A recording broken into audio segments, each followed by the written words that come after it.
కాళేశ్వరం ప్రాజెక్టుపై కాంగ్రెస్ సర్కార్ తప్పుడు ప్రచారం చేస్తుందని మండిపడ్డారు మాజీ మంత్రి హరీష్ రావు. లండన్ పర్యటనలో ఉన్న ఆయన బీఆర్ఎస్ యూకే ఆధ్వర్యంలో నిర్వహించిన మీట్ అండ్ గ్రీట్లో పాల్గొన్నారు. హైదరాబాద్లో రియల్ ఎస్టేట్ కుప్పకూలిపోయిందని ఆరోపించారు. హైడ్రాతో రేవంత్ రెడ్డి ప్రజలను భయపెట్టారని మండిపడ్డారు. పదే పదే వింటారు కాళేశ్వరం అంటే 1,00,000 కోట్ల రూపాయలు పోయినాయని, లేదా కాళేశ్వరం కూలేశ్వరం అయిందని, ఇలాంటి గ్లోబల్ విస్పర్ క్యాంపెయిన్ ఒకటి చేస్తాం. ప్రజలకు కావాల్సింది ఒక ప్రభుత్వం. సరే, అధికారంలో రావడానికంటే మా మీద బుర్ర జల్లినాం, ఏదో అబద్ధాలు చెప్పినాం, సరే గెలిచినాం. గెలిచిన తర్వాత కూడా అదే రాజకీయం. నువ్వు పర్ఫార్మ్ నావు, అది చేయట్లేదు. వాళ్ళు డెలివరీ లేదు, పర్ఫార్మెన్స్ లేదు. They understood they can't deliver. వాళ్ళు చేసిన తప్పుడు చర్యల వల్ల, పిచ్చి పనుల వల్ల ఎకానమీ స్లో డౌన్ అయింది. హైదరాబాద్ లో రియల్ ఎస్టేట్ కుప్పకూలిపోయింది. ఇప్పుడు ఎన్ఆర్ఐలు కూడా ఇప్పుడు ఆడ ఫ్లాట్ కొనాలంటే ఆలోచిస్తుంది.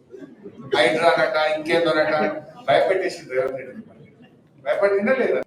ప్రజలు ఆలోచనలో పడ్డారు, ప్రజలు రియలైజ్ అయినారు.